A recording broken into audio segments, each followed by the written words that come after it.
i-decompose natin kuya yung dayami para hindi tayo magastos sa abono. Tsaka hindi magkasakit yung halaman. Tapos ito po, ito ginaskat na pala natin. Saan yung pinagraskatan nito? Ha, sinunog na? Sinunog po. Wala na tayong choice doon, nasunog na.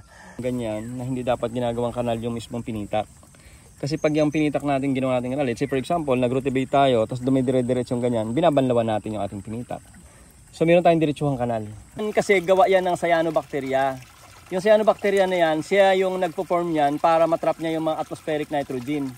So yung algae na yan, punong-puno ng nitrogen niya, may phosphorus yan, may potassium, may mga microelements yan.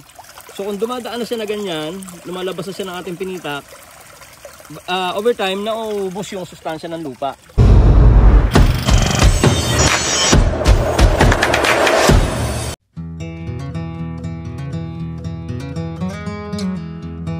Hello mga ka-great, magandang araw po sa inyo lahat. Narito naman yung lingkod ng Wala TV para magandang mamunting kalaman tungkol sa pagsasaka ngayong araw. Meron tayong kababayan dito sa atin sa Padre Garcia, Batangas na pumunta dito sa atin ngayong araw, Sabado, October 12, 2024. Meron nga pong tumawag sa atin at nagtanong sa atin kung saan tayo banda. Sabi ko, nandito po lang kami sa Malaking Kubo, Padre Garcia, Batangas, Barangay Mangas, Padre Garcia, Batangas. Sabi ko, ano po bang atin ma'am? Ay sir, nandito po lang po ako rin sa Padre Garcia, Batangas. Nandito rin po ako sa Barangay Mangas. Paano nangyari yun? Pinahanap ko nga po kayo dito po sa Barangay Mangas kasi nahanap ko nga po yung Malaking Kubo. Saan po ba kayo banda? Sabi ko, magtanong-tanong ka dyan naman sa salubong mo at makikita mo ako na pumunta siya rito. So nandito na nga po si ma'am. Sabi ko, ano pong atin ma'am? Ang sabi niya sa akin ay meron nga po silang palayan na more or less mga nasa 4 na hektarya yung sinasaka nila ngayon.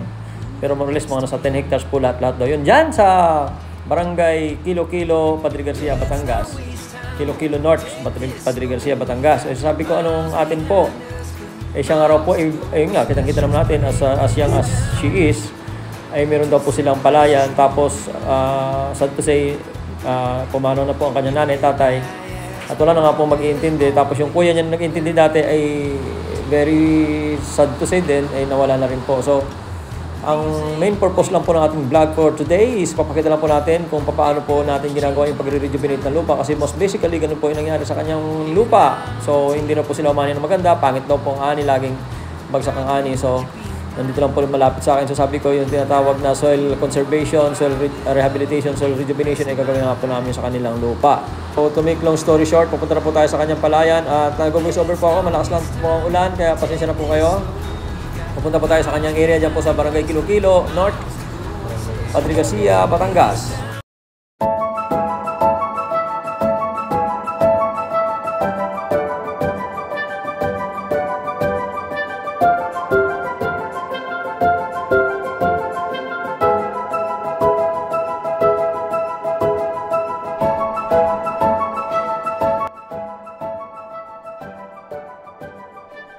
Ito saan galing? Yung bayan, oh, yeah. Sa kanal lang po.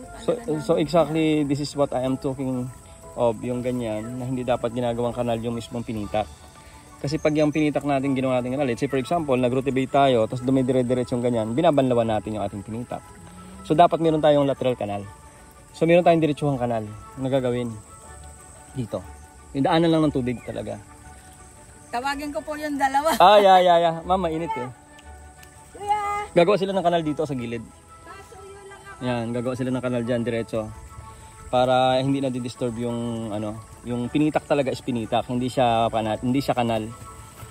Okay lang yan ngayon sa malinaw, pero eventually magagawa talaga tayo ng kanal na diretsuhan para pagka saan ba yung mas mababang, mas mataas na lugar. Ito po na. Ito na. Opo, so pagka nagawa tayo ng kanal. Boss, good morning. Magandang, kuya, sila yung magle-lecture sa atin. Sila yung may ng bioenzyme. Ngayon, si Sir ay siya ang nagpapalaganap sa buong Pilipinas sa rin ng lecture para maayos yung pagpaprepara ng lupa. Okay po ba yun? Kuya, magtulungan tayo. Ang sistema po kuya, ay alam ko naman na alam ninyo yun na itong sistema kasi na ito wala silang kanal. So mula doon sa source ng tubig, gagawa tayo ng kanal. Pag ganon, para yung intact yung pinitak natin, once na nag-land prep tayo, hindi umaagos yung malabong tubig.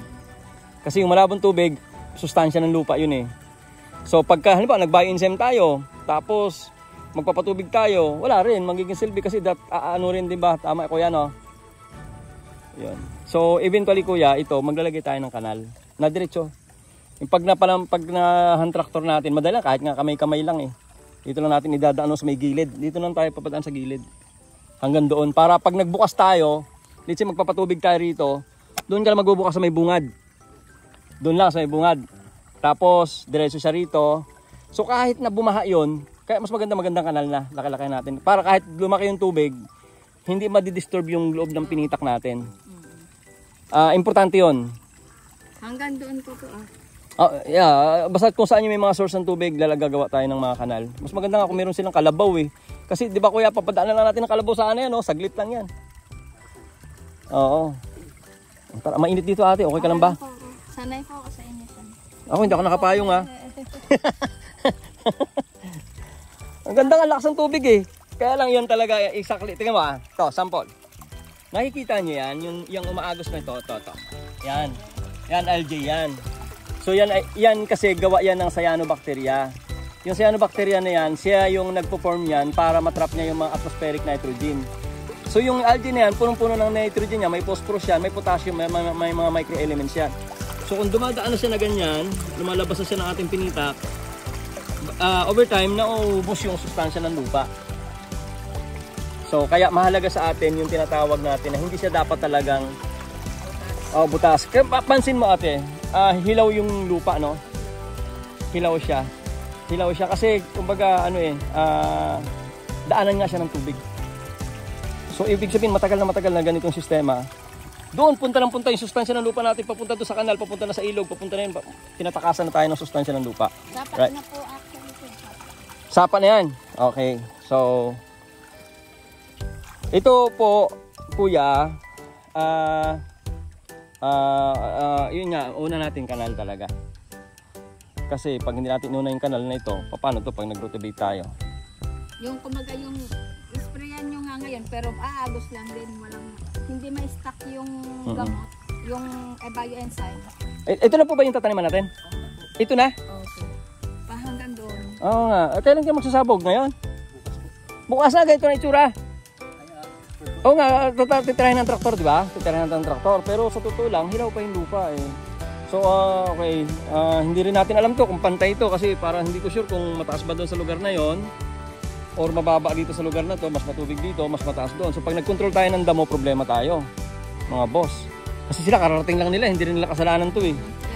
Oo. So, ang gagawin po natin dito, naka-incubate na yung, ibig sabihin yung, yung palay ninyo na binabad, i-incubate pa natin. Kukulubin ngayon. Kailan nyo po yan binabad? Anong oras po? Tama lang. So ngayon ikukulob naman natin. Saan nyo po binabad? Dito, meron. Babaran doon. Ayun, doon. Okay. Paano to ate? Ang panggawa nila ng kanal. Kasi kanal talaga ang number one. Oo. Tapos mag-ano ka ng tao talaga. Yan yung sinasabi ko eh. Pinapunta mo ako rito, talagang yan ang i-advise ko sa'yo. Oo, kasi kung mag-a-advise din ako rito ng hindi, edi wala rin. Yung hindi tamang proseso. Opo, kasi tulad to, pag binayain siya natin to, daanan siya ng tubig, wala rin po to. So, marami kang magiging pakinabang sa kanal. Once na may kanal na yan, halimbawa, gusto mo patubigan mo yung dulo doon.